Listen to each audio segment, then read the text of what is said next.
안녕하세요. 전혜주입니다. 2024년 1차 헌법 해설 들어가겠습니다. 이번 경찰헌법은 어려웠죠. 어려웠는데 저희가 공부한 거에서 다 출제가 돼서 실제로 저희 학생들은 그냥 편하게 푸셨을 것 같아요. 헌법이 당락을 많이 좌우했죠. 공부가 그래서 어떤 게 어렵게 나올지는 가봐야 하니까 모든 시험에 예의를 다해야 된다고 말씀을 드렸었던 거고요. 자, 1번부터 해설하겠습니다. 헌법 해석이죠. 우리 왜 1편 처음 시작할 때 헌법을 해석하고 또 법률을 해석하는 부분이 있는데, 법률을 살릴 수도 있고 죽일 수도 있을 때 좋게 보자. 이게 뭐죠? 합헌적 법률 해석이죠. 합헌적 법률 해석인데 얘가 조세법률주의나 제형법정주의처럼 엄격하게 해석해야 되는 영역을 쓰지 않는다는 게 이제 한계에 해당합니다. 그럼 1번에 4번 같은 경우에 조세관명규제법 부칙이 전면 개정되면서 실효되는 바람에 입법에 공백이 생겼어요. 근데 대법원하고 행정부 쪽에서는 조세 형평을 근거로 해서 세금을 걷자라고 얘기를 했고, 헌법재판소는 그렇게 해석하면 합헌적 법률에서 한계를 넘었다라고 해서 제가 기본서에서 이 부분을 경찰 쪽이 굉장히 출제를 강하게 들어오고 있어서 OX 분량을 되게 많이 처리를 해드렸어요. 물론 이제 뭐 엄청 자료가 지금 많죠. 이거 말고도 넘쳐나는데 이걸 찾는 그 인력과 에너지가 좀 저희도 아까워서 그냥 요 정도로만 한 거 정말 차고 넘쳐요. 그래서 4번은 정말 연습 많이 해드렸었고, 그 답이 4번입니다. 2번은 뭐냐면 우리가 이 합헌적 법률 해석에 대한 개별 판례들이에요. 이 판례를 최근에 소방 쪽 출제에서 헌법이, 그러니까 어려운 것까지 다 보셔야 되는데 출제를 넓히면서 좀 띄엄띄엄 들어온 논점입니다. 그래서 이런 개별 판례들은 증명을 넓게 해서 기출을 보다 보면 거기까지 해석을 할 수가 있고요. 뭐 지금 1번에 4번하고 3번은 좀 유사한 논점인데, 합헌적 법률 해석이 법률을 해석하는 기법인데 사법 소극주의 일환이고 헌법 해석 아니죠. 법률을 헌법에 합치하도록 살릴 수 있으면 하는데 얘도 한계가 있죠. 뭐 문의적 한계, 지금 문의적 한계와 관련된 논점들인데, 또 법 목적의 한계, 입법자가 이런 목적으로 법을 제정을 했으면 거기서 그 해석으로 다르게 법의 목적을 바꿔버리는 거는 오히려 더 불쾌감을 느낄 수가 있죠. 입법권 침해다. 그리고 헌법 수용적 한계라고 4번의 논점이 되는데, 억지로 헌법을 법률에 끼워서 헌법의 원리를 무너뜨리면 안 된다라는 거예요. 합헌적 법률 해석은 이 사법 소극주의로서 할 수 있는 경우에 그게 가급적 효율적이고 전체적 법적 안정성 가져오고 입법의 목적을 해치지 않고, 또 조약 같은 경우도 그렇게 해석할 수 있죠. 그래서 합헌적 법률에서 하는 논리들도 이제 목차상 알고 계실 겁니다. 그래서 1번의 답은 4번이고, 여기서는 나머지 논점은 1번, 3번, 4번 정도를 무난하게 알고 푸셨을 것 같아요. 자, 2번 같은 경우는 이 순서대로 목차대로 내고 계신데, 헌법의 기본 원리 자체가 기본권을 도출하진 않죠. 그래서 헌법의 기본 원리, 뭐 민주주의 원리라든지 그런 것 자체가 헌법이고 그거를 존중하고 따라야 되는데, 여기서 공무원을 비롯한 모든 국민, 국가기관이 헌법을 존중하고 수호하도록 하는 지침이다. 근데 기본권은 도출 안 되죠. 여기서 쭉쭉쭉 집어넣으면서 기본권이 도출된다 이러면 틀려요. 그 다음에 2번 같은 경우는 법치주의도 이제 헌법적 원리다 보니까 법이 예상하는 것까지, 이 법을 어기면 어떤 형사처벌을 할 거야 라고 하는 그 대가에 대해서 책임을 지는 거지, 그 이상을 내가 잘못한 것도 아닌데 뭐 담배를 그냥 팔았을 뿐인데 면세 담배를 요걸 유통 과정에서 불법적으로 팔았다고 해서 처음에 이걸 제공한 업체한테 이런 거에 대한 응징을 하면 책임주의에 반하죠. 그러니까 책임주의는 개인들에 대해서도 당연하고 또 형사적인 원리에 국한하는 게 아니라 행정적 책임도 그렇고요. 그 다음에 법인에게도 내가 잘못하지 않은 것까지 책임을 물으면 안 되죠. 여기까지는 제가 봤을 때 그나마 중간 난이도 정도로 보여요. 그 다음 우리 또 헌법적 원리 문화국가 원리고, 우리는 문화 토양이죠. 문화 풍토. 어떤 문화를 지향한다고 국가가 정해주는 게 아니라 정부는 중립성을 지키는 게 문화국가 원리죠. 자, 3번에 그리고 이 부분에 대해서 출제했던 논점과 비슷하게 느낌이 선지로 보여드릴 수 있는 것들을 저희 이제 841 문제집이나 뭐 검체왕법 기본서라든지 이제 끝까지 제가 압축해독을 하기 때문에 사실은 전체적으로 다 보신 느낌이에요. 또 동형 모의고사 이런 것까지는 지금 찾을 시간이 없어서 더 찾진 않았는데 솔직히 다 했던 것들이죠. 자, 3번의 신뢰보 원칙에 대한 설명으로 적절한 것은 이것도 많이 제가 이제 꼬시는 그 말투로 국가가 이렇게 해 유인했어. 그러면은 국가가 보호해야 될 신뢰 이익이 커지는 거죠. 근데 이제 반사적으로 부여하는 기회 활용을 넘어서 국가가 유인했어. 그러면은 그때는 신뢰 보호익이 커지는데 말을 바꿔서 신뢰 보호보다 우선돼 법을 바꾸는 이익이 이렇게 했기 때문에 틀리는데 그러니까 말투를 그대로 된 게 아니라 말투를 주고서 응용하는 버전이기 때문에 난이도가 상당히 있는 스타일의 선지예요. 그리고 2번은 아마 대부분의 책이 없거나 하나만 소개했을 텐데 이게 부진정 소급이라고 받아오던 돈을 이제 제도가 좀 줄여가는 거죠. 그거는 진정 소급이 아니기 때문에 원칙적으로 가능하지만 특이하게 이 판례는 산업재해로 인해서 받는 돈은 나에게 손해배상의 의미도 있기 때문에 이제는 이 이상 안 줄게 라는 최고보상제를 도입을 할 때 충분히 2년 6개월의 시간을 준 것 같은데도 위헌인 게 중요했고 이 판례가 처음 판시 나오고 출제가 활발하다가 사실은 올스톱됐죠. 왜냐면 이 판례 나오고 좀 더 지나서 어떤 판례 나냐면 똑같은 논점에 대해서 8년 지났으니까 이제는 신뢰보호 원칙에 위배되지 않아. 그러니까 다시 산재보험료를 주던 돈이 자기 월급을 따라서 측정이 되다 보니까 너무 높아진 거예요. 그래서 이제는 금액 이상을 이 금액을 500만 원이면 그 이상 안 주겠다라는 최고보상제를 만들어서 2년 6개월에 시행한 거는 빨랐다. 혹은 이거는 좀 예외다. 그래서 신뢰보호 위반을 본 판례가 있고 요 상태로는 출제가 있었었는데 이후에 한 5년쯤 지나서 이제 8년 지났으니까 그만하자. 그러니까 이 산재의 최고보상 제도가 8년 지났으니까 이제는 괜찮아 라고 말하는 판례가 사실 생겨서 이거를 다른 출제자들 안 하고 계셨는데 여러분 경찰 쪽에서 간부 시험에서 2022 이걸 내실 때 갑자기 내셨는데 또 제가 기본서에 OX로 넣어놓은 거 그 적정 자료에 보시면 있는데 2022년 경감 문제를 보면은 실제 평균 임금이 노동부 장관인 고시원 한도 이상일 때 최고보상제도 자 이때 이제부터 줄여서 받자라고 하는 게 신뢰보호 위반이다 5로 내셨는데 이게 5일 내면 2년 6개월이라는 단어가 들어가야 된다.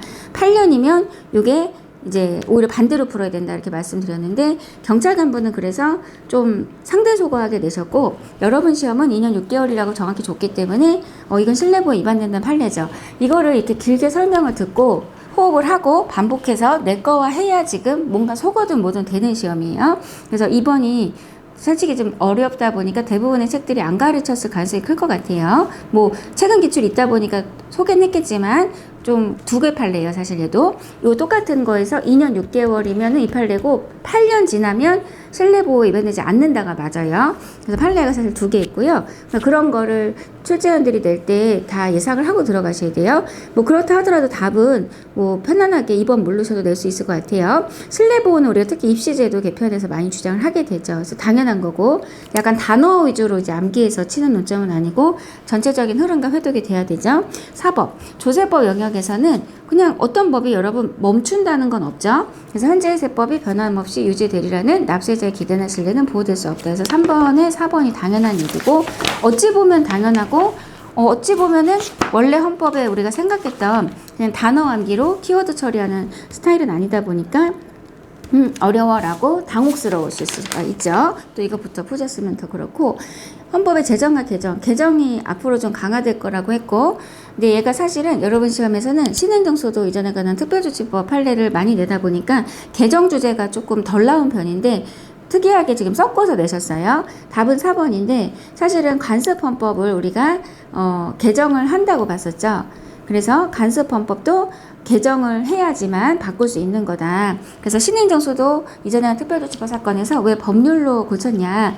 이거는 헌법적인 걸 개정하는 거기 때문에 간섭헌법이라도 성문헌법과 동일한 효력을 가지고 개정할 때는 헌법 개정 절차에 따라야 된다라는 판례죠. 4번이 옳은 답이고요. 그 다음에 헌법 개정은 사실은 이제 관습헌법이라고 생각했을 때 국민의 공감대적인 컨센서스가 성립 요건이기 때문에 국민이 관습헌법을 만드는 그런 핵심적 힘이 있는 거죠. 따라서 1번이 좀 유추하셔야 되는데, 관습헌법을 좀 생각하시면 관습헌법의 성립 요소 중에 하나가 뭐죠? 국민의 공감대, 국민의 컨센서스. 그러니까 헌법이 폐지되고 하는 거는 국민이 관여할 수 있는, 국민의 힘이 들어가는, 그래서 요선지 그대로가 아닌데 우리가 푸실 때 그걸 유추해서 들어오셔야 돼요. 그 다음에 2번 같은 경우는 헌법 개정 절차는 국민투표로 확정이 되죠. 그래서 국회에서 제적 3분의 2에 따른 의결을 거친 다음에 국민투표에서 국회의원 선거권자 과반수 투표와 투표자 과반수 찬성이죠. 그래서 확정은 국민투표로 확정되긴 하는데 정족수가 지금 잘못 나왔죠. 그래서 정족수가 헌법 개정에서 국회의원 선거권자 과반수 투표와 투표자 과반 찬성. 이 부분이 좀 길게 빠져야 되죠. 근데 사실 개정 절차를 조문을 내면은 1, 2, 3, 4 다 개정 절차를 내거나 아니면 신행정 수도 판례를 내면은 전체적으로 신행정 판례로 들어와야 되는데 섞여 있다 보니까 난이도가 거의 두 문제 분량이 돼버려요. 그 다음에 우리가 헌법을 심사할 수 있는가, 이중배상 금지 때문에 있는 논점이죠. 3번에 2년적 우열은 있어요, 없어요? 있죠. 있지만 효력을 부정할 정도는 되지 않는다. 그래서 늘 제가 여러분에게 나대의 법비 구조로 연습시켜 드렸던 선지죠. 근데 이 시험의 특징은 선지 하나하나가 다 무게감이 있어서 저번 출제와는 같은 분 같은데, 저번 출제도 제가 여러분한테 답이 쉬워서 그렇지 보기가 하나하나가 무겁다라고 말씀을 드렸었는데, 그러면서 제가 답을 만약에 안 보여주는 식으로 이제 예를 들면 품행 단정은 명확하지 않아 이렇게 해서 틀리겠단 말이에요. 근데 나머지 선지에 보면 국적법이 되게 어렵거든요. 그러면은 답은 손들고 있지만 그것만 바꿔주면 난이도가 딱 이렇게 될 거라고 생각을 했는데 실제로 지금 딱 그렇게 됐어요. 전체적으로 여러분이 틀린다고 생각하면은 하나 틀린다고 하면 5번일 거라는 생각이 좀 들었어요. 왜냐면 얘가 평범하지가 않은 좀 되게 지엽적인 부분이 있거든요. 1번은 우리가 외국인이 갖는 직업의 자유는 인간의 권리라고 한 판례도 있고 국민의 권리라고 한 판례도 있어서 상대 소거를 하게 되는데, 얘가 적절한 걸로 1번을 답을 할 때 나머지가 명확하게 상대 소거가 되기에는 좀 여러분한테 어려운 전달력이에요. 예를 들면 거주 이전의 자유가 이 논점에서 좀 지엽적이고 D급에 가까운 게 외국인이 우리나라에 막 들어올 수 있는 건 아니죠. 그래서 외국인이 우리나라에 막 들어올 수 있는 건 아니다라는 거에서 입국의 자유를 빼주셔야 돼요. 그러니까 이게 사시 정도까지 공부 분량을 다 해야지. 그러니까 사시라고 해서 뭐 되게 난이도가 높냐, 여러분 시험 난이도가 이미 거기에 가 있기 때문에 큰 차이가 원래 없다고 말씀을 드렸어요. 근데 이번에 제가 하는 게 아니라 여러분이 자체적으로 야 이거 경찰헌법 난이도 거의 뭐 법원 행시급이다 이렇게 분석을 하셨던데 제가 그렇게 많이 말씀드렸잖아요. 그 다음에 3번도 뭐냐면 대통령도 기본권 주체죠. 지자체장도 기본권 주체일 수 있죠. 근데 그거를 낼 때 배경을 다 내요. 그래서 제가 주민소환에 관한 법률 다룰 때 이게 그거다라고 설명을 드리는 부분이 있어요. 우리가 문장을 여러분한테 이대로 드린 건 아닌데 실제로 이제 수업 중에 이 설명을 드리거든요. 주민소환에 관한 법률에서 이게 헌법적 제도는 아니지만 주민소환 대상자가 되면 여기서 자기가 권한이 멈추게 돼요. 그러면은 공무단인권 제한의 문제가 생기죠. 그래서 헌법소원을 걸 수 있다라는 관점에서 지자체장이 기본권 주체성이 있다라고 하는 거거든요. 그거를 배경을 알고 지금 풀어야 보이거든. 안 그러면 되게 당혹스럽고 못 배운 건가 이렇게 생각이 들고, 4번은 우리가 왜 뭐 이제 농협선거나 이런 데서 핸드폰 쓰지 마, 문자 쓰지 마 이런 위헌이잖아. 그럴 때 결사의 자유 침해고 이렇단 말이야. 그러니까 그런 판례들 있잖아요. 그래서 우리가 이런 선거들이 과열되지 않도록 국가가 개입하긴 하지만 뭐 정관으로 정해라 이러면 안 되고, 다만 이제 그렇다고 해도 문자 쓰지 마 이런 거는 좀 우리 국민성에 안 맞죠. 그래서 결사의 자유 침해다 이렇게 얘기하잖아. 거기서 치르는 선거는 국민선거는 아니지만, 대의제 선거는 아니지만 단체 내부의 문제에 대해서 뭐라고 하는 거니까 결사의 자유 제한이고, 그러니까 그걸 유추해서 결사의 자유를 누릴 수 있는 단체.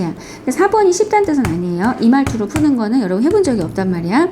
그러니까 굉장히 다 전체적으로 알고 있는 지식을, 그것도 되게 높은 어떤 공부력을 보였을 때 거기서 다시 확장을 한번 더 들어가야 돼서, 지금 제 책이 그러니까 제 책이 가장 마지노선 같아요. 제 책에서 시작하지 않으면 풀 수 있는 게 이제 사실 이 형태에서 없다고 봐야 되는데, 그러면 제 책으로 여러분이 하는 게 맞냐? 그건 저도 좀 의문인 게, 여러분이 그러니까 이제 공감은 된 것 같은데, 이제 봐봐, 이미 저는 십자가를 지고서 어떻게 보면은 쫓겨났다? 그러니까는 여러분이 그렇게 공부하기 싫으니까 그렇게 가르치면 안 되고 그렇게 가르치는 저는 틀렸고 이런 논리 구조의 저는 프레임에서 그러니까 제가 이제 두 손을 들은 상태인데 그러니까 이적해서 강의는 하겠지만 여러분의 그 부분에 대해서 저는 타협할 생각이 없고 출제가 이런데 뭘 싣고 말고가 뭐가 있어요. 붙고 싶어서 하는 건데 요번에 그래서 헌법에 이제 절을 한 학생들이 80% 가까이, 그러니까 전체 합격자에서 헌법을 절을 들었느냐가 되게 결정타가 됐다고 하더라고요. 그걸 제가 뭐 수치화해서 보여드린 건 아닌데 수험생들이 저한테 그 얘기를 해주세요. 물론 제 거 안 했어도 딴 과목이 너무 잘 돼서 헌법 아주 시간이 남아 돌아서 잘 찍어서 붙은 학생들도 있겠지만 모든 게 약간씩 대충의 교집합이 딱 맞아버리면 그 모든 노력이 50점대로 그러니까 이때 50점은 그냥 100점 만점을 생각했을 때 그렇게 아마 가셨을 것 같아요. 그래서 제 책으로 지금 공부하는 게 헌법 요렇게 안 하면 지금 풀 수 있는 게 없는데 없지만 이 책을 여러분들 그대로 공부를 시키는 게 맞냐. 여러분 공부력이 약해서 저를 따르는 학생들은 공부력이 있어서 할 수 있는데 나머지 학생들은 잘 모르겠어요. 그래서 경찰 헌법을 제가 앞으로 할 때 이 내용을 다 담고 있지만 조금 더 요약한 형태로 해드릴까. 그러니까 근데 그렇다고 해서 이제 느낌이 그런 거지 이런 붙어야 되는 내용이 빠지거나 하진 않을 거예요. 그냥 여러분 보기 편하게 좀 제가 줄여주는 거지. 근데 그렇게 해서 경찰 헌법을 진행을 할 것 같고 공부는 지금 이렇게 하는 게 맞다는 건 이제 다 아셨지만 진짜로 여러분이 할 수 있는가 이거는 어떻게 하면 좀 더 편하게 그나마 덜 힘들어 하면서 할 수 있을까 요거에 제가 좀 고심을 하고 있어요. 그래서 뭐 2주 연속해서 한 번에 쭉 뽑아서 헌법 끝내줄까 뭐 이런 생각도 하고 그러니까 여러분이 딴 과목을 할 거 많고 또 시험이 중간중간 2번 들어오다 보니까 매우 정신없게 공부하는 면이 있어요. 소방 쪽은 시험이 1년에 한 번인데다가 이제 과목이 많지가 않죠. 사실 학법 합쳐서 하나 느낌이어갖고 사실 두 과목 어찌 보면 그래서 되게 차분하게 공부해서 실력이 엄청 잘 올라오는데 여러분은 경찰은 과목이 너무 많고 사실은 뭐 3과목인 척하는 5과목에다가 게다가 출제원들이 다 다르니까 다 그냥 섞여 들어오면서 난이도가 계속 통일이 안 돼 버려서 엄청 진 빠지는데 시험을 6개월 단위로 본다는 느낌 때문에 뭐랄까 화장실에서 진득하니 마무리를 안 하고 나오는 느낌처럼 자꾸 시험을 보고 계셔서 수험 기간이 오히려 길어지는 현상도 있어요. 자, 6번 들어갈게요. 기본권 충돌은 서로 다른 기본권 충돌, 돌리랬죠. 돌잘 둘려서 부딪혔을 때 상하이 관계로 해석했던 게 뭐죠? 혐연권이 더 상해 기본권이다. 흡연권이 물러나라. 자, 그렇게 한쪽을 더 높여서 생각했던 게 6번에 3번의 유니언시의 협정이죠. 이제 이게 뭐냐면 노조가 협상을 통해서 사측 회사한테 이런 협상을 받아낼 수 있는 거예요. 노조법에 뭐냐면 우리 회사에 노조들이 여러 개가 있는데 3분의 이상을 차지하는 노조가 있으면 이제 앞으로 회사가 사람을 고용할 때는 우리 노조에 강제 가입시켜야 됩니다 라는 협상을 용인하는 그런 협상도 가능한 그런 제도 하에서 생기는 기본권 충돌의 지점이 뭐냐면 나는 그 기업에 들어갔어. 기업이 좋아서. 근데 나는 노조가 싫은 거야. 어떤 노조든 들어가기 싫어. 이게 뭐죠? 근로자의 단결하지 않을 자유, 즉 소극적 단결권. 얘는 일반 조항인 헌법 21조와 플러스 10조에서 나온다고 봐요.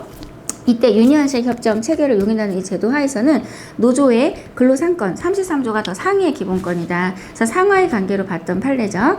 사실 얘가 2022년 경찰헌법 처음 낼 때부터 냈던 판례입니다. 그래서 뭐 어렵다면 어려운 건데 여러분 시험은 여기를 유독 깊게 내는 편이어서 아마 마음의 준비는 하셨을 거라고 생각이 들어요. 7번에 가임금지 원칙에 대한 설명으로 적절하지 않은 것은 이거를 여러분 시험에 유독 입법 목적이 뭐냐부터 시작을 해서 제가 이 테마를 아예 표로 분석해서 책에 다 넣어드렸죠. 그러니까 1번은 정말 잘 되어 있을 것 같아요. 이거 사진 촬영 허용한 게 아무 목적도 없죠. 왜냐면 이게 어떤 국민의 알권리적으로 다 공감하고 궁금해하는 게 아니기 때문에 그냥 흥미 유발 이거 외에는 없었어요. 그래서 목적의 정당성 자체가 없었고 이렇게 들어가죠. 여기서 제일 난이도가 있는 게 2번인데 일단 3번 먼저 할게요. 변호사 시험 성적 비공개는 최근 판례로 여러분이 성적 공개가 아니라 이제 합격자 결정한 게 개인정보 자기결정권 침해 아니다. 이제 그 판례로 많이 가셨잖아요. 근데 제가 오히려 3, 4년 전쯤에 변호사 시험을 합격한 거는 알려주는데 성적, 내가 1등인지 수석인지 이런 거를 공개하지 않아. 이 부분에서 이분의 알권리 침해다라는 판례가 시작점이라 말씀드렸는데 이게 그럼 왜 1등인지 2등인지 3등인지 공개하지 않았냐면 로스쿨 제도를 도입하면서 그 대학의 수업에 집중을 하라는 취지에서 성적에 너무 연연하지만 합격하면 되는 거야. 그럼 변호사 시켜줄게. 이런 식의 입법 목적인데 그러니까 어떤 대학의 이 로스쿨 운영에서 과다 경쟁, 사법시험처럼, 그리고 이제 대학 서열화 방지를 위해서 성적에 너무 연연하지 말고 합격하면 되는 거니까 이런 취지였는데, 그러다 보니까 내가 서울대 로스쿨을 나왔는지 제주대 로스쿨을 나왔는지가 그냥 이 사람의 실력처럼 느껴지는 현상이 있는 거예요. 그러니까 내가 제주대 로스쿨 나왔어도 전체 수석이면 수석의 예우를 받아야 되는데, 오히려 성적을 공개하지 않다 보니까 처음에 들어갈 때, 진입할 때 그 로스쿨 순위가 있잖아요. 그 순위대로 이미지가 딱 이 사람은 실력이 있어 없어가 가름되는 듯한 그런 모습이 돼버리니까 이 제도의 목적에 전혀 기여를 못하는, 그래서 입법 목적에 기여하지 않아 라고 이제 수업 때 제가 말씀을 계속 드렸던 논점이고, 이거는 이제 수업을 깊게 다뤄야지만 여기까지 보실 수 있고, 최근에는 이 모의고사 형태에서는 그냥 이 판례를 보고 있는 것만으로도 공부를 많이 한 거예요. 그래서 성적 비공개는 알 권리 침해야 라는 그 판례인데 입법 목적에 기여를 못해. 그래서 적절한 수단이 아니야. 그러니까 공부를 되게 깊게 하고, 저 같은 경우에도 압축궤도까지 하셔야 이게 계속 끝까지 끌고 갈 수가 있어요. 그 다음에 3번이 그래서 옳은 답이 되고, 2번은 뭐냐면 방법은 먼저 쓰고 안 될 때 여부인데 그건 맞는데 이게 방법의 적정성이 아니라 최소 침해성. 왜 가임금지 심사에서 입법 목적이 정당하냐, 수단이 목적에 기여하냐, 다른 수단은 없냐. 그러니까 수단과 수단 간의 비교인 최소 침해성이다. 이거는 거의 사시 난이도예요. 이번 선지는 3번도 공부를 되게 깊게 해야 볼 수가 있죠. 그러다 보니까 지금 공부력이 굉장히 많이 필요한 겁니다. 그 다음에 4번 같은 경우는 오히려 이제 여기까지 올 힘도 없을 것 같긴 해요. 그래서 수용자에 대해서 사복 적용을 불허하는 거는 기본권 침해죠. 입법 목적은 뭐예요? 도주 방지.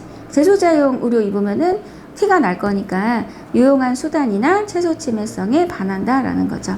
그래서 이렇게까지 모든 판례를 보실 필요는 없는데, 사실 1, 2, 3번 같은 경우는 2번은 이제 문장 구조가 어려워서 그렇고, 1번, 3번은 사실 공부를 하면, 공부력이 있으면 여기까지는 수업 때 다루는 분량이어서 거기까지가 되셔야 되고요. 이분은 이 한 문제를 내도 어려울 건데 전체적으로 문제 해결이 다 이래요. 자, 8번 부작위에 대한 기본권 침해. 이것도 제가 헌법에서 교재에서 맨날 진정 부진정 할 때 이렇게까지 해야 되냐 여러분 막 그런 표정이셨는데, 실제 거기까지 물어봤죠. 아마도 헌법을 제 것만 듣든 제 거를 겹쳐 듣든 제 걸 안 들으면 여러분 이게 처리가 안 되실 것 같은데, 일단 2번은 아마 책들이 안 갖고 있었을 거예요.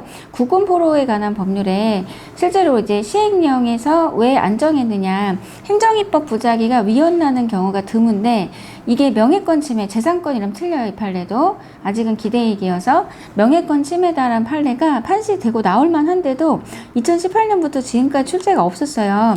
그래서 제가 다른 직렬도 이걸 되게 강조해서 수업을 했는데, 여러분 직렬에서 정말 뺏어냈고 제가 수업하는 내내 많이 강조 드렸어요. 그 다음에 3번이 여기서 좀 어려운 판례인데 책에서 제가 크게 소개를 해드린 판례예요. 그래서 우리가 국가의 의무가 도출이 되냐, 진실화려한 과거정리기본법에 따라서 진실규명을 해야 된다라는 거는 우리 국가가 국민을 보호해야 되는 그 측면에서부터 나오는 거기 때문에 헌법에서부터 나오는 의무인데 하고 있지 않냐, 그래서 안 하고 있는 건 아니다 이러면서 각하한 판례인데, 여기서 화해를 권유하는 거, 그 다음에 이 부분에 대해서 화해를 권유하는 게 와서 사과까지 시켜야 되냐 아니냐 이러면서 견해 대립까지 있었지만, 결론적으로는 억지로 강요할 수 없는 거기 때문에 이 정도면 한 거다라고 해서 각하시킨 판례입니다. 이 판례 자체가 논리적으로 앞부분이 제가 더 중요해 보여서 이게 헌법적 의무냐 아니냐, 헌법적 의무다 이렇게 해서 이게 판례양이 좀 길긴 해요. 근데 실제로 여러분 시험에 처음 써서 저는 되게 고맙고 노력한 의미가 있어서, 근데 이게 있었다고 해서 막 쉬운 건 아닌데, 그러니까 이 정도로 깊게 지금 처리를 하고 있어요. 다른 직렬도 여기 지금 시험 문제 이걸 좀 보실 필요가 있어요. 그 다음에 4번 같은 경우는 이제 여러분이 좀 관점으로 진정 부진정을 좀 오히려 생각을 해보셔야 되는데, 왜 우리 개성공단 폐쇄와 관련해서 이 손실보상, 이시다도 사망이 아니잖아요. 그죠? 그러니까 해야 될 논점이 아닌 거 2, 3조 1, 2항이고, 그러니까 손실보상에 대한 입법을 안 했다고 해도 재산권 침해는 아니겠죠. 이렇게 유추해서 푸셔야 되고, 1번이 아시는 판례긴 한데 직계혈족이면 가정폭력으로 이혼한 사건에서 자기 자녀에 대한 주소를 떼보면서 이혼한 전 부인을 찾아가는 거죠. 그래서 이게 개인적으로 자기가 치매인 건 아시는데 이 부분에 대해서 법이 아예 없는 게 아니라 법에 문제점이 있다는 거죠. 그래서 얘는 부진정 입법 부작이다 라고 여기까지 공부하긴 힘들어요, 사실은. 근데 출제연을 통해서 우리가 여러분은 이 판례에서 다 모르셨을 건데 제가 수업 때 많이 강조해드린 게 진짜 많이 해드린 게 2번이고 3번은 어려운 판례여서 보여드리게 됐어요. 아주 길게. 근데 여러분 이걸 흡수할 수 있었을까는 사람마다 차이가 있을 것이고 잘하는 분들은 하셨을 거고 4번은 유추해서 풀어야 되고 이게 위헌이 아닌 건 알고 있으니까 그 다음에 1번은 판례 결론은 알지만 한 번 더 유추하셔야 돼서 이게 공부력이라고 표현할 수밖에 없는데 상당히 진지할 것을 요구하고 있어요. 그래서 헌법이 여러분을 위해서 출제하는 게 아니라고 제가 계속 말씀을 드렸던 게 이런 측면이에요. 9번에 1번. 자, 음주 측정 하기 싫어. 이거는 일반적 행동 자유죠. 이게 뭐 하기 싫어가 양심 이런 소리 하면 안 되고 2번을 가지고 이런 거 누가 내냐 이런 거 누가 가르치냐 이렇게 해설하셨다는 얘기를 들었는데 누굴 특정한 건 아니고 저도 그냥 해설을 다들 그렇게 했다는 얘기만 들었는데 이거는 제가 1년 내내 무조건 나오면 엄청난 파괴력이 있다고 엄청 강조해 드렸던 거예요. 그 교재 내도록 강조했기 때문에 뭔가 할 말이 없다. 이거는 일반적 행동자유권 제한이 아예 아니다. 왜냐면 다른 사람을 때리는 거는 내가 마약을 하고 이런 건 보호 영역인데 내가 응급실에 가서 누굴 때리는 게 할 수 있는 일반적 행동자유의 보호 영역을 지금 보고 있지 않아요. 그걸 못하겠다고 해서 할 수 있는 거를 제한했다고도 보지 않았어요. 그래서 이거 판결 요지에서 제가 되게 굵고 길게 봐드렸거든요. 그래서 이거 책에도 엄청 굵고 길게 돼 있는데 요거 제가 적중자료 제가 만든 게 아니어서 찾질 못하셨는데 이거 기본소에 엄청 세게 들어가 있죠. 이 적중자료에 추가해 될 것 같은데 적중자료만을 위해서 저희가 시간을 쓰는 게 아니라 적중자료 만들 때 거의 1시간 정도도 안 써요. 할 게 되게 많아가지고 그래갖고 그냥 이 정도로만 보여드리는 거지 실제로는 정말 차고 넘쳤어요. 자, 9번에 3번 2번이 되면 나머지는 사실 필요가 없긴 하죠.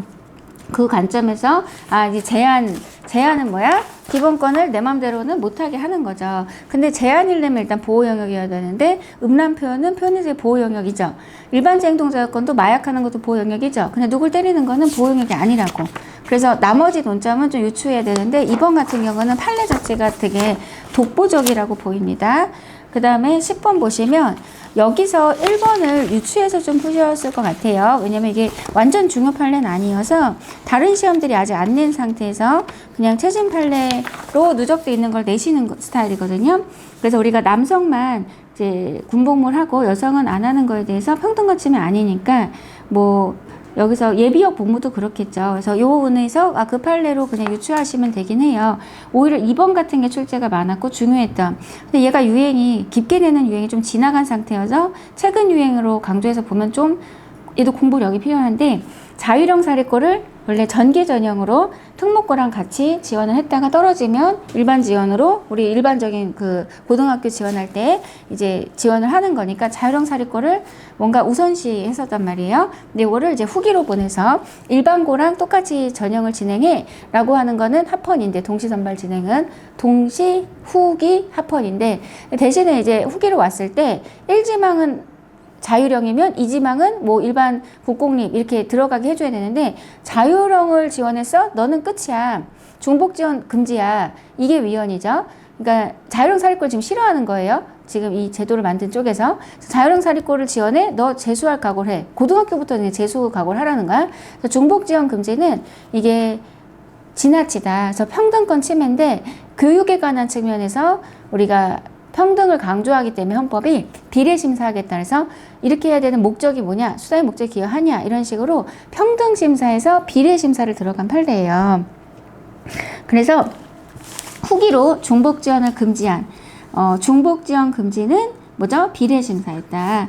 다시 후기 전형으로 가서 동시선발은 합헌인데 중복지원 금지는 지원금지, 지원 위헌이고 얘는 여기서만 1지망 지원하고 딴 건 아무것도 하지 마 라고 해서 위헌인데 평등의 관점에서 엄격하게 그래서 동시선발은 후기로 가는 건 그 자체는 완화리 심사 합헌이고 평등심사에서 중복지원 금지는 위헌 비례심사 이렇게 외웠던 요걸 주로 냈던 시절은 거기까지 했는데 최근에는 이제 그렇게까지 안 하니까 얘도 공부력이 상당히 필요한 거죠, 넓게. 우리가 기본적으로 평등은 자의금지, 그러니까 합리적 이유가 있으면 되는 건데, 3번은 그 관점에서 강조해서 보는 건 아니지만, 독립유공자의 후손이 계속 늘어나니까 손자녀 한 명을 한정했고, 물론 이제 나이를 갖고 나누면 그것도 합리적 이유는 없지만, 어쨌든 이게 헌법이 특별히 강조했거나 그런 영역은 아니니까 완화된 심사한다. 한마디로 평등에서는 이게 자의금지 심사를 한 거냐, 아니면 비례 심사한 거냐라는 논점이 있죠. 그래서 뭐 교통사고 처리 특례법에서 종합범에 가입하면 검사가 기소하지 못하는 게 중상해인 경우에 평등의 관점에서 평등권 침해일 때 재판진차 진술권을 같이 끼고 들어가니까 비례 심사한 판례. 그래서 제가 한 거 기억나요? 그러니까 우리가 이제 이 판례가 비례 심사한 거냐, 우리가 직계 존속은 고소하지 못하죠. 이런 건 자의금지 심사했죠. 그런 식으로 물론 자의금지 심사한 게 좀 완화된 심사다 보니까 합헌이 많은데 반드시 그런 건 아닌 게, 약사법인은 약국개설 금지 이런 거는 완화된 심사에도 평등권 침해거든요. 다른 로펌 법무법은 이런 거 있으니까. 그러니까 여기서 합헌 이원을 떠나서 개별 판례들이 어떤 심사 관점을 갖고 있었느냐를 전형적으로 냈던 걸 내도 어려운데 최재현이 막 들어간단 말이에요. 그러니까 제가 말하는 게 제 책이 기본, 그러니까 마지노선인 것 같다. 이거보다 더 쉽게 공부하면 뭐 이렇게 그냥 아르바이트 하시면서 그냥 재미로 시험 보시는, 그냥 운이 막 겹치고 겹쳐서 어떤 해에는 모든 게 다 발로 풀게 나오는 해에서 아주 가벼운 마음으로 봤더니 컨디션 좋게 잘 봤다라는 확률 게임에 들어가셔야 돼요. 이건 여러분한테 아끼는 마음에서 얘기를 하는 거고, 진짜 내가 1년을 다 풀로 써서 다 놓고 모든 인생을 스톱하고 부모님의 뭐 비용, 부모님 노후 준비해야 되는데 그것까지 다 여러분이 착취하는 거죠, 사실은. 그걸 빼서 부모님은 노후 준비도 안 되고 여러분이 벌어야 될 것도 안 벌고 있는 그 형태에서 1년을 보낼 때는 플러스 마이너스로 하면 3천만 원 정도를 소유하고 있는 거거든요. 자, 그럴 때는 그렇게 공부하면 안 돼요. 지금 제가 하듯이 내 몸이 견딜 수 있는 한에서 해야 되겠지만, 그래도 공부를 제대로 하려고 하셔야 되고, 눈을 똑바로 뜨고 내가 상대해야 될 적을 보셔야 돼요. 그 다음에 DNA는 다 합헌이랬죠. 모만위원이죠. DJ위.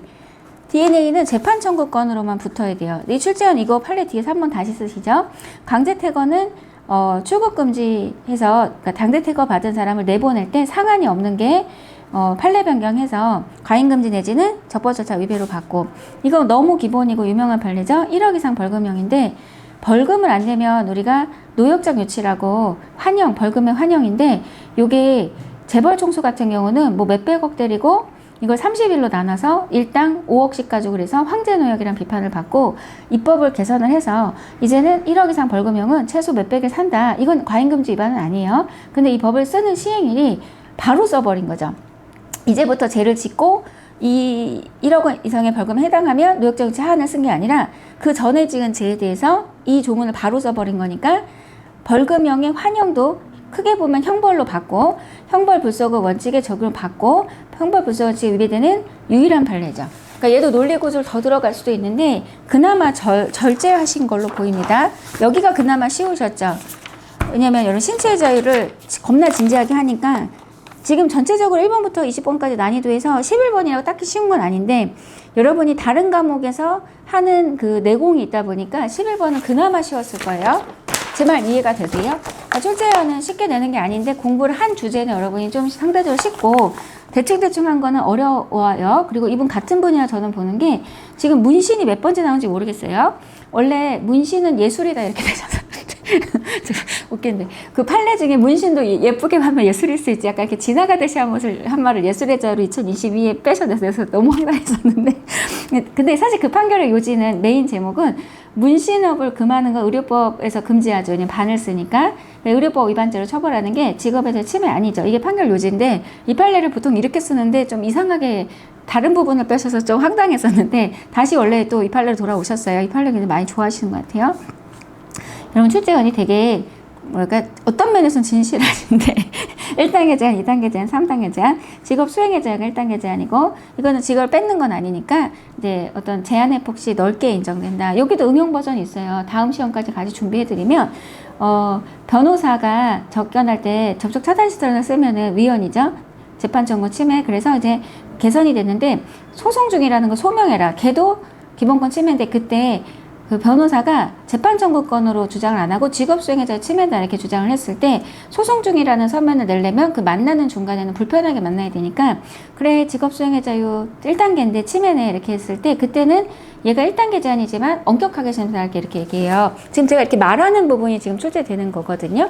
그래서 직업수행의 자유가 보통 완화된 1단계 제한이고 완화된 시설을 하지만 그 소송 중인 변호사가 접견 차단 시설을 이제 해제되기 전까지는 그 소송 중이라는 서면을 내기 전까지는 불편하게 만난다는 그 판례가 위헌일 때 직업수행의 자유 침해인데 그게 1단계 제한이지만 엄격히 심사할게 라고 말하는 부분이 있어요. 이제 그런 게 지금 이런 출제하시는 스타일에서는 아셔야 되는 거예요.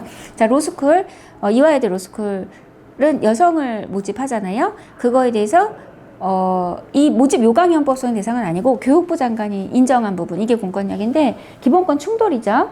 근데 남성은 뭘 주장하는 거야? 직업 교육적 선택. 내가 그 로스쿨을 나와야 그 직업을, 그러니까 내가 직업을 갖기 위해서 어떤 교육을 받아야 될 때 그것도 직업의 자유입니다.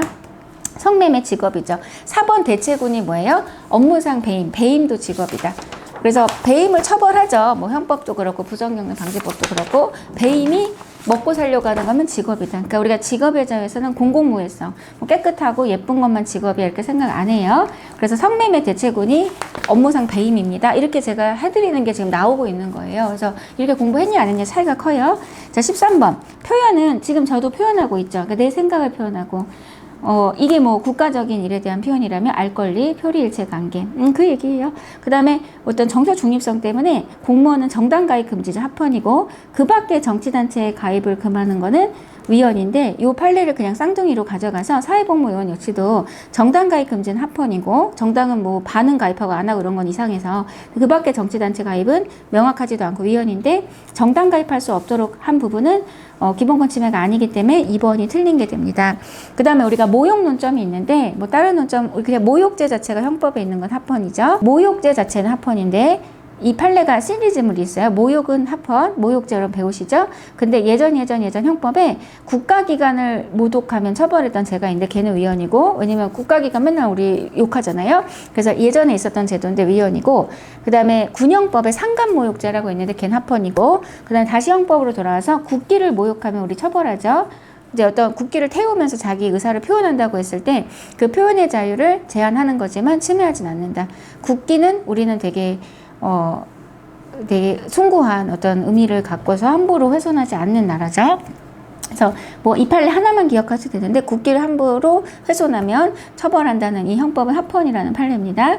그 다음에 남북 합의서 위반으로서 그러니까 사실 북한이 이거는 보내지 마, 이건 진짜 하지 말아줘 라고 그 김정은 동생이 한국에 그때 왔을 때 KTX 타고 말오시면서 되게 강조했던 게 이건데 전단 살포하지 마. 그래서 그때 당시 정권은 평화 모드. 그래서 북한이 원하는 대로 이제부터는 막 이렇게 탈북해서 이제 우리나라에서 잘 적응하신 다음에 북한에서 여전히 김일성 주체 사상과 너무 괴로움을 당하는 분들을 위해서 이게 진리야, 이게 진짜야 라고 이렇게 보낸단 말이에요. 하늘로 띄워서 요거를 하면 처벌하겠다는 법인데 제가 이거 입법됐을 때도 되게 충격적이었고 어떻게 이런 법이 있지 했는데 실제로 다음 정권에서 헌재가 남북관계 발전에 관한 법률에서 전단 살포를 금지하고 처벌하는 거는 지나치다.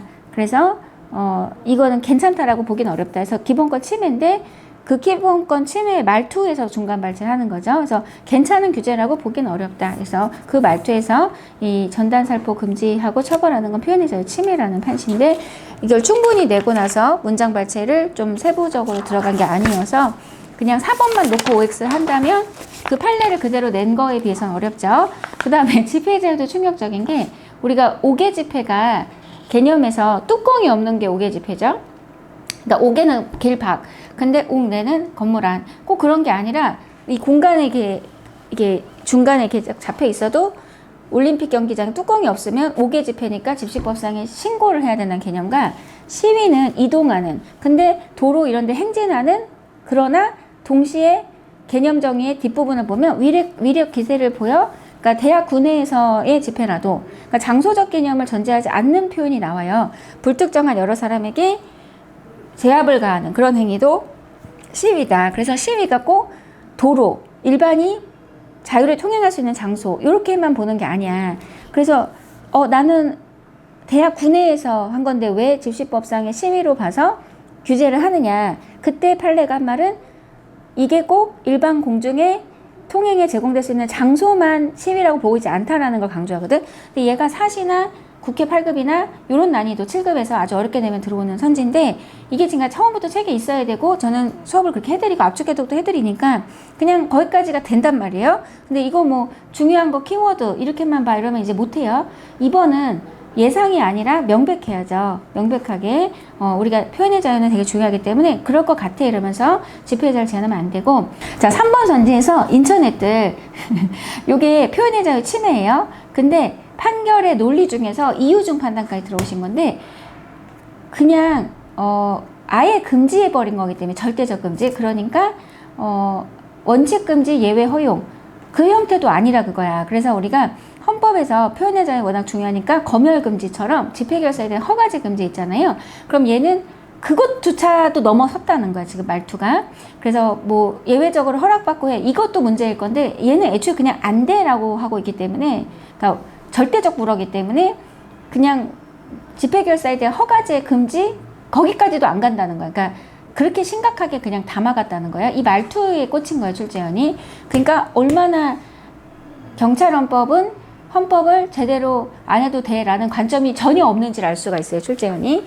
그러니까 그냥 나는 내가 봤을 때 중요한 걸 내라는 관점이어서 7급보다 지금 더 어려워요. 아시죠? 3번은 나올 거라고 말씀드렸던 이제부터 본격화되는 공선법에서 뭐 하지마 뭐 하지마 뭐 하지마 뭐 만나서 선거운동 하지마 직접 대면하지마 등등등 그런 게 다 표현의 자유 침해다. 집회의 자유 침해다. 입법 목적 정당하고 수사의 목적에 기여하나 최소 침해성에 반하는 걸로 거의 다 날려요. 확성장치 규제에 대해서만 안 날리고 나머지는 거의 다 날리죠. 뭐 한두 개도 아니지만 그중에 이제 판례가 하나씩 나오기 시작한 겁니다. 자, 15번 보시면 15번에 이제 CCTV는 다 합헌이니까. 근데 이제 합헌인 걸 내는 게 아니라 이 출제원은 기본권 제한은 맞죠. 찍히고 있으니까. 그 다음에 4번이 답인데 이걸 낸 것도 맞고 우리가 이걸 많이 공부한 것도 맞아요. 근데 출제를 숨기고 있어. 뭐냐면 세 가지가 있었죠. 통신제한, 통비법 논청, 뭐죠? 패킷 감청, 그리고 패킷 감청, 인터넷에 감청해서 법원 허가를 받고 있어. 이게 뭐죠? 영장의 의미죠. 중립성을 띈 법관의 개입이 있기 때문에 통제가 되고 있다고 보는 거야. 그래서 영장주의 위반은 아니고 필요하면 이렇게 들어가니까 과잉금지 원칙에 반해요. 근데 이거를 대놓고 물어봐도 쉬운 게 아닌데 쭉 지나가면서 허가를 얻도록 정하고 있어서 바로 건너뛰고 읽으면 사생활 비밀과정의 침해다. 이게 뭐가 틀렸지? 영장주의를 유명무실 거기가 틀렸다 이거야. 얘는 법원의 허가가 개입이 되기 때문에 중립성을 띈 법관의 개입으로 우리 신체의 자유라고 했을 때 영장의 의미가 구현되고 있다고 본 겁니다. 자, 16번에 개인정보는 공적 생활에서 형성된 것도. 그래서 내가 야당 소속 후보자를 지지 발언하는 표현을 했어. 그걸 수집해도 개인정보 자기결정은 침해죠. 왜? 공적 생활에서 형성된 것도 개인정보이기 때문에. DNA는 개인정보예요. 근데 민감정보는 아닙니다. 판례가 민감정보는 아니다. 이렇게 제가 말씀드리는 게 제가 알아야 되는 추세예요. 이분 같은 경우는 그냥 번호긴 한데 그걸로 색별할 수는 있으니까 개인정보 자기결정권 제한이고 침해는 아니에요. 연구 부족하더라도. DNA는 판례가 생각보다 길댔죠. 전체가 다 합헌인데 판례가 2개고 근데 2014 판례에서 DNA는 재판 청구권으로만 위헌이 났어요. DJ위. 내가 뭔가 이 부분에 대해서 다툴 수 있는 제도가 없어서. 4번 개별 의료기관이 그 병원을 왔다 간 진료 정보를 국민건강보험공단에 알려줄 이런 류의 판례들 많았죠. 그런 거 합헌이다. 근데 이제 강한 판례라든지 우리가 기출화된 판례는 아니어서 4번 같은 경우는 그냥 봤던 판례 같아 이런 느낌인데 양을 넓게 내시는 겁니다. 자, 17번 양심의 자유. 양심은 아까 음주 추적하지마 이런 거 양심 아니랬고 그런 건 일반적 행동자유권이고 그 다음에 준법수역사 사건에서는 집시법 위반이나 국가보안법 위반 관련해서 이분들을 만약에 가석방 해줄 때 대한민국 법과 질서를 준수합니다 라고 요구하는 건 평등으로 봐요. 평등. 당연한 어떤 원리이기 때문에 양심을 건드는 것도 아니고 가석방이라는 거는 혜택을 주는 거니까 기본권 제한이 아니라고 봐. 다만 다른 범죄 유형에서 가석방은 이런 준법수역사 안 받는데 북한 관련된 범죄일 때만 준법수역사 요구하는 거는 평등한 건 아니니까 평등에 완화된 심사를 하고 합리적 이유가 있어서 합헌 이렇게 가요. 그러니까 양심은 터치하지 않는다고 봐. 그래서 양심의 자유는 오히려 양심처럼 보이는 논점에서 양심을 피해가는 게 논점이거든. 뭐 예를 들면 의사가 연말정산 간수화 자료를 내야 돼. 양심의 자유를 제한해요. 오히려 걔는 양심을 건든다고 봐. 침해는 아니지만. 그 다음에 서면사가 나왔는데 그동안은 억지로 미안해 이렇게 시키면 양심의 침해라고 봤는데 학폭에서는 뭘 더 하냐 이거야. 그러니까 지금 가해 학생한테 뭘 심하게 하는 게 없잖아요. 그러니까 아직 어린 아이들이다 보니까. 그래서 서면 사과를 요구한 거는 뭐 이 정도는 해야 되지 않냐 해서 합헌 결정 나올 거라고 했는데 나왔고요. 그 다음에 얘도 양심을 건드는 건 아니야. 보안 관찰. 그래서 내가 내 마음을 얘기하는 게 아니라 그냥 출소한 다음에 주소 같은 거 신고하는 거는 양심의 자를 침해하지 않는다. 그래서 옳은 게 기억, 디귿, 리을에 해당하고요. 그 다음에 여기서 이제 니은은 앞에를 지우고 보면 좀 편한데 이적 표현물 소지 취득하면 우리가 국가보안법에서 위반으로 처벌하잖아. 그게 합헌이잖아. 합헌인데 반대 견해를 갖고 와서 그냥 들고만 있었는데 왜 처벌하냐라는 논리를 그냥 보여주는 거야. 그러니까 이게 엄청나게 만약에 이게 오면 상당히 여러분 어려웠을 건데 그런 보기는 없어서 다행히 이것도 배려죠, 배려. 그러니까 얘는 어떻게 불러요? 이적 표현물 소지 취득하면 처벌하는 합헌. 그러니까 합헌이니까 이런 논리가 서로 간에 오갔겠지만 그냥 반대 견해로 간 거죠. 그래서 니은 같은 거를 내는 형태가 엄청 어렵게 되는 거야. 자, 18번 보실게요. 재산권. 재산권이냐 아니냐 논점이 있죠. 그래서 어떤 음악을 연주하고 그 연주된 음반이 팔릴 때 그거에 대해서 일정 부분 수익을 갖는 건 재산권이죠. 그리고 2, 3주 3항 늘 외우라고 말씀드렸는데 공공 필요에 의한 재산권의 수용 사용 제한 및 그에 대한 보상. 그러니까 주어가 없죠. 그래서 사기업도 공공 필요성만 인정받으면 공용 수용할 수 있고 4번이 나왔고 책에 우리 있는데 이게 뭐죠? 제가 돌아가신 그 연예인으로 이제 설명드리는데 구하라씨 때 그 엄마가 이제 키우지 않았는데 와서 상속을 받으니까 오빠가 오열하시고 우리나라에서 잘못됐다 이렇게 이슈를 이제 제기하셨었는데 실제로 이제 부양음을 이행하지 않아도 그러니까 자녀가 먼저 돌아가시는 경우에 부모님이 상속을 받을 수 있어요. 상속결격은 살인, 고의적인 살인, 뭐 상속을 받으려고 그런 경우가 상속결격이고 부양을 안 했어도 상속을 받을 수 있어요. 재산권 침해하지 않는다. 그리고 재산권은 제도죠. 그러니까 사유재산 제도, 그러니까 사유재산은 상속의 관점이 있기 때문에 이런 것도 재산권하고 관련된 논점이고요. 3번 제가 7심 판례 특강 등 행정법에서 특히 많이 강조해 드렸는데 이게 행정법 판례로 지금 강하게 소개하는데 헌법으로도 그래서 제가 두 과목 다 하는 게 좀 이런 거고 이런 거 특강 자료 있어요. 근데 지금 우리 팀이 여기까지는 못 보신 건데 이게 교육부 장관의 학칙 시정 요구처럼 그 행정지도지만 사실상 구속력이 있어서 따를 수밖에 없어서 금융위원회 은행들한테 아파트, 초고가 아파트 담보대출 해주지 마라 라고 한 건 행정지도지만 헌법소원의 대상이다. 그러니까 은행 입장에서는 이걸 안 받기가 힘든 거야. 왜냐면 밑보였다가 뭔가 이제 사후에 불이함이 있을 수 있잖아요. 그래서 이게 헌법소원의 대상인데 기본권 침해는 아니다. 그래서 얘가 헌법소원의 대상인 걸로 행정법 쪽도 경찰학에 넣어서 내도 되는 논점이긴 한데 좀 깊긴 하죠. 근데 전체적으로 올해 행정법법 다 이슈고 자, 여러분 시험은 DL 꼭 내야 되기 때문에 앞에서 이 정도에서 좀 쓱 넘어가는 게 있는데 자, 19번에 3번은 그래서 답인데 외국인도 이제 상호 보증 하에서 범죄 피해자 구조 청구의 대상이 될 수 있어서 그러니까 범죄 피해자 구조 청구권은 현행헌법에 도입이 됐고요. 외국인도 가능은 하죠. 이제 상호 보증 관계일 때 3번이 틀렸는데 4번에서 이게 뭐지? 4번이 이게 없어진 제도예요. 예전에, 그러니까 이게 지금 3년, 10년이잖아요. 범죄 피해자 보호법이. 근데 예전에 5년이었을 때 합헌이라고 한 판례가 있었는데 그걸 지금 그냥 내버리시면은 소개가 돼버리는 건데 아무도 안 낸 논점이에요. 4번 이런 거는 오래전에 없어진 법이기 때문에 출제를 안 하시는 게 그러니까 보통은 그런데 이제 안 봐주신다고요. 그냥 판례면 다 낼 수 있어. 이런 형태죠. 자, 20번. 국민의 의무. 자, 우리가 여기까지 내시는 분도 많진 않은데 2번은 뭐냐면 재정 사용에 대한 합법성을 감시하는 국민의 권리라는 건 기본권 아니다. 뭐죠? 왜 세종시로 이전을 하는 거에 대해서 돈을 좀 헛되이 쓰는 거 아니냐 이런 식으로 주장했을 때 그런 기본권 없다. 재정 지출의 효율성과 합리성을 감시하는 국민의 권리라는 기본권은 없다. 그 다음에 국방의 의무로 인한 법적 불이익을 받지 않는다라는 표현이죠. 39조는. 가면 힘들죠. 사실상 경제적 불이익은 사실 받는 거죠. 그래서 그런 거를 불이익이라고 얘기하는 건 아니고 법적 불이익, 군복무 갔다 왔다고 해서 뭐 이제 군복무관을 갔다 왔는데 자기가 있던 곳에 관할해서 개업 금지 이런 게 병역 의무 이행으로 인한 법적 불이익이에요.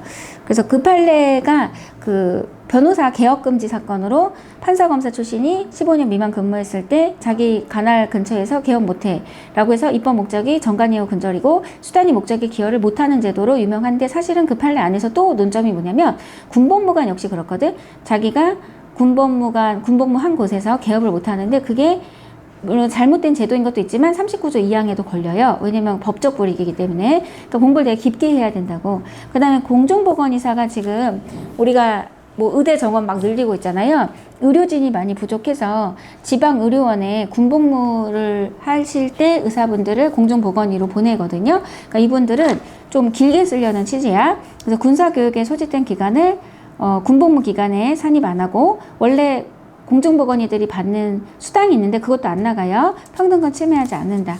그래서 공중보건의는 좀 이제 판례가 그냥 논리라기보다는 그냥 그러는 게 낫겠다 이런 취지고, 그 다음에 예비군 소집훈련 받았다고 해서 뭐 국가가 손실보상 해주고 특별히 입법하고 그런 거 아니잖아요. 그래서 20번에 1번도 우리가 군복무 했다고 해서 특별한 희생을 한 건 아니야. 이게 어디서 나오는 거죠? 제대군인 가산점 이런 판례들에서, 아니 제대군인 가산점을 평등원칙 위반이라고 보잖아. 비례심사하고. 그때 이제 남성분들이 주장했던 게, 우린 특별한 희생한 거 아니냐 이랬을 때, 특별한 희생한 건 아니기 때문에 뭔가 이분들을 위해서 헌법이 어떤 제도를 요구하고 있지는 않다. 그래서 그런 말투에서 나오는데, 재작년 여러분 시험에 이 기본의무 쪽이 출제가 됐고 거기서 어차피 1번을 냈었어요. 그래서 여러분 기출을 중심으로 여러분 보시니까 20번은 대략 풀만 하셨을 수 있을 것 같아요. 전체적으로 제가 강의가 뭐 조만간 20여 년 했다고 말할 것 같은데, 헌법을 이렇게 길게 오래 강의를 하면서 이런 문제는 처음 보고요. 그리고 샅샅이 내는데 제가 이런 관점에서 수업을 하긴 해요. 왜냐면 출제원은 그냥 이런 거죠. 이런 표현. 그런데 오늘 내가 화장실에서 분리를 볼 때 어떤 모양의 배변을 할지는 잘 모르겠습니다. 자기 안에 있는 게 나오는 거기 때문에 이분들은 학자고 자기 학문을 하시는 거니까 여러분을 위해서 여러분을 센터 잡고 사고하시는 건 아니어서 그냥 자기 관심 있는 거, 오래 재밌게 본 판례 이런 걸 내실 때 성의 없게 내면 되려 쉽고, 성의 있게 내시면 이렇게 돼요. 그러면은 그걸 바운더리를 잡고서 다른 과목과의 균형을 잡으면서 그렇게 회독을 해가셔야 1회독보단 2회독이, 2회독보단 3회독이 실력이 올라오면서, 그 회독이 1년에 한 번이면 3년인 거죠. 그러니까 결국 누군가를 따돌리고 내가 먼저 붙을 수 있는 실력이 만들어지는데, 항상 그냥 랜덤하게 뭔가 이렇게 던지듯이 공부를 해버리면 그냥 우연히 탁 던지고 탁 던지고 탁 던지고 탁탁 맞아야 되는 확률 게임이 되니까 로또 맞추는 거랑 비슷해지죠. 근데 노력해서 노력의 성취를 가져가고 싶으시다면 힘들어도 해야 될 분량이 여기까지라는 관점을 가지시고, 다만 우리가 효율이란 관점도 분명히 있고 다음에 헌법이 쉽게 나온 해도 있기 때문에 잘 요약된 교재. 그래서 이번에 합격인사를 제일 많이 받고 있는데, 그냥 우연히 길 가다가 마주쳐서 받고, 근데 그 합격인사 할 때 눈물이 약간 눈이 촉촉하시고 막 그래, 남성분들도 남학생들도. 근데 헌법 조문집이 너무 도움이 많이 됐다 이런 분들도 많이 뵀어요. 뭐 전체적으로 너무 압도적으로 잘했다, 선생님 정말 너무 좋았다 이런 얘기 많이 하시는데, 그게 맞긴 하지만 사실 좀 힘들기 때문에 하시면서 동시에 숨 쉴 구멍, 그러니까 왜 수영하다가 힘들면 링에 쫙 매달려 있고 약간 이렇게 좀 몸에 뭔가 달고서 좀 물에 떠 있을 수 있듯이 그런 식으로 유학서를 생각하시면 돼요. 그러니까 유학서로 대체할 수는 없고, 왜냐면 시험을 직접 하는 경기이기 때문에. 그래서 뭐 김연아 선수나 여러분 좋아하는 운동선수 생각하시면서, 잠은 충분히 자면 좋은데 공부 시간을 정확히 지키면서, 그러니까 시간표가 하루 일정이 잠, 수면, 식사, 공부 절대적으로 시간 확보하셔야 돼요. 랜덤하고 불규칙적인 스터디라든지 뭐 이거저거에다가 이렇게 썼거나, 아니면 강사에 다 그렇진 않지만 그래도 이제 공부의 범주를 너무 줄여서 가거나 이러시지만 않으면, 노력하는 그 물리적 시간은 필요하시겠지만 성취를 해나가실 수 있을 것이라고 저는 믿어요. 여러분 시험 보시느라고 수고 많이 하셨고요. 저는 일단 당분간은 유튜브 쪽에서 여러분 좀 잡아드릴 것 같고, 아마 9월 달 정도에 2024년에 이제 전체적으로 큰 메인 회사들이 경찰 학원들 진행을 할 때 제가 같이 하지 않을까 싶습니다. 자, 아무튼 그 사이에 요 2024 교재에서 업데이트할 분량이 있으면 많진 않아요. 지금 다른 교재들이 이거 절반도 내용을 안 갖고 있어서 다른 교재들이 따라오려면 한참 남았기 때문에 이 교재에 있는 내용으로 2025시험까지 진짜 문제 없을 거라고 생각하지만 그래도 최신 논점들 이렇게 내시고 하는 것도 좀 반영해서 보실 수 있도록 이런 식으로 특강 같은 거를 준비하도록 하겠습니다. 여러분 수고 많이 하셨습니다. 감사합니다.